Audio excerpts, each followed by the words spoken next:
আমি জানতাম যে ঠিক এমন কিছুই ঘটবে। আর এটা আমার না, মনে হয় যে বাংলাদেশের এই মুহূর্তে যাদের একটু চিন্তা করার মতন শক্তি আছে তারাও বুঝতে পারছিলেন যে এমন কিছুই ঘটবে। গতকালকে বাংলাদেশ আওয়ামী লীগের পক্ষ থেকে তাদের অফিসিয়াল যেই ভেরিফাইড ফেসবুক পেজ আছে সেখানে একটা ঘোষণা এসেছিল। আজকে সকালে আমরা এই নিউজটা করেছি, আপনারা অনেকে বিভিন্ন জায়গায় দেখেছেনও যে আগামী ফেব্রুয়ারি মাস জুড়ে বাংলাদেশ আওয়ামী লীগ বেশ কিছু কর্মসূচি হাতে নিয়েছে। লিফলেট বিলি, সমাবেশ, হরতাল, অবরোধ আর দেশ জুড়ে ছড়িয়ে ছিটিয়ে থাকা আওয়ামী লীগের নেতাকর্মীদেরকে একটা নির্দেশনা দেওয়া আপনার হয়ে গেছে দলের পক্ষ থেকে, এবং কি খুব শীঘ্রই হয়তো তারা এটাকে বাস্তবায়নে নামবে একদিন ঠিক পরে। গতকালকে এই খবরটা আসার সাথে সাথেই সরকারের পক্ষ থেকে একটা বার্তা আসছে যে আওয়ামী লীগকে মাঠে নামতে দেওয়া হবে না। তো সরকারের পক্ষ থেকে বার্তা আসলেও আজকে আনুষ্ঠানিকভাবে বৈষম্য বিরোধী ছাত্র আন্দোলনের নেতারা, রাজনৈতিক দল হিসেবে বিএনপির নেতাকর্মীরা, জামাত ইসলামের নেতাকর্মীরা, তারা প্রত্যেকেই কিন্তু তাদের যার যার জায়গা থেকে অবস্থান প্রকাশ করেছে। এখন শেখ হাসিনার ম্যাজিক কোনটা এখানে কাজে লেগে গেল, যে শেখ হাসিনাকে হটানোর জন্য, পতনের জন্য সবগুলা শক্তি একত্রিত হয়ে কাজ করছে, দেন তারা সফল হয়েছিল। কিন্তু যখন ক্ষমতাকে কেন্দ্র করে বা বিভিন্ন ইস্যুতে তারা আলাদা আলাদা পথে হাঁটছিল, কেউই কিন্তু বিজয়ী হচ্ছে না। বিএনপি নির্বাচনের জন্য দৌড়াচ্ছে, নির্বাচনের জন্য সরকারের অবস্থান একটু ভিন্ন।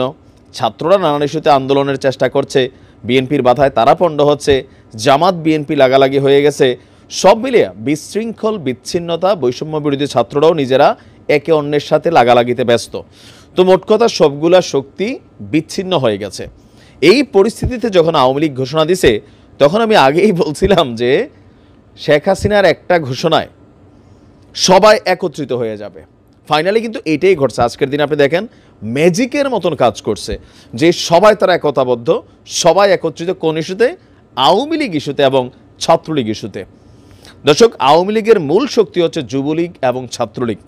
ছাত্রদলের কিন্তু যুবদল এবং ছাত্রদল, এর উপরে যারা সিনিয়ররা আছেন তারা পলিটিক্স করেন, কিন্তু মাঠ দখলে মূল শক্তি হিসেবে কাজ করে ছাত্রলীগ, ছাত্রদল, যুবলীগ, যুবদল। তো ছাত্রলীগকে ঠেকানোর জন্য আজকে আনুষ্ঠানিক ঘোষণা দিয়েছে ছাত্রদল। যদি ছাত্রলীগ রাজপথে নামে তাহলে ছাত্রদল ছাত্রলীগকে ঠেকাবে। শিবিরও কিন্তু ঘোষণা দিয়েছে।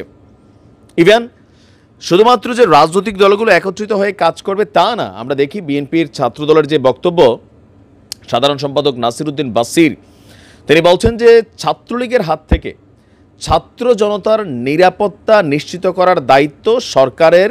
এর পাশাপাশি সরকার যদি ব্যর্থ হয় তাহলে ছাত্র জনতা জুলাই আগস্টের মতন আবারও রাজপথে নামবে ছাত্রলীগকে প্রতিরোধ করতে। চট্টগ্রামের কোনো একটা জায়গায় আজকে ছাত্রলীগের একটা মিছিল হয়েছে, ঝটিকা মিছিল। সেই মিছিলের পরেই সকলের টনক নড়ছে। সিলেটের মধ্যে আমি দেখলাম বৈষম্য বিরোধীরা শেখ হাসিনা সহ আওয়ামী লীগের নেতাকর্মীদের বিচারের দাবিতে তারা রাজপথে আবার নেমে গেছে। বিভিন্ন জায়গায় কিন্তু এটা হয়েছে। শুধুমাত্র কালকে একটা ঘোষণা আসছে আওয়ামী লীগের পক্ষ থেকে, আজকে সবাই কিন্তু বিচ্ছিন্ন টিমগুলো একত্রিত হয়ে যাচ্ছে। আপনার ছাত্রদলের যিনি আছেন তার বক্তব্য যে সারা দেশে ছাত্র জনতার নিরাপত্তা নিশ্চিতে ছাত্রলীগকে, যুবলীগকে, আওয়ামী লীগকে প্রতিরোধ করতে প্রস্তুত কারা? আপনার ছাত্রদলের নেতাকর্মীরা, এছাড়া আরও যে বাকি টিমগুলো তাদের আছেন। আপনার এখানে বক্তব্য হচ্ছে যে আমরা যদি দেখি জামাতের বক্তব্য, তারপর আছে অন্যান্য ভিপি নুরের যে টিম আছেন, গণ অধিকার পরিষদ তাদের বক্তব্য, চরমোনাইদের বক্তব্য, মানে আজকের দিনে সবাই ম্যাজিক্যালি একটা টিম হয়ে গেছে। যে কোনো মূল্যে আওয়ামী লীগকে রাজপথে নামতে দেবে না। বিভিন্ন জায়গায় স্লোগান আছে যে বাবারা মাঠে নাইমো না। শেখ হাসিনার এটা হচ্ছে এক ধরনের ম্যাজিক, যে যখনই এই দলগুলো বিচ্ছিন্ন হয়ে যাবে, শেখ হাসিনা বা আওয়ামী লীগ কোনো কর্মসূচি ঘোষণা করবে, আপনি দেখবেন সবাই একটা জায়গায় একত্রিত হবে। কারণ কি, সবাই জানে যদি শেখ হাসিনা বাংলাদেশে আসে, আওয়ামী লীগ যদি আবার রাজপথে নামে, তাহলে এই যে দলগুলো তারা প্রত্যেকেই বিপদে পড়বে।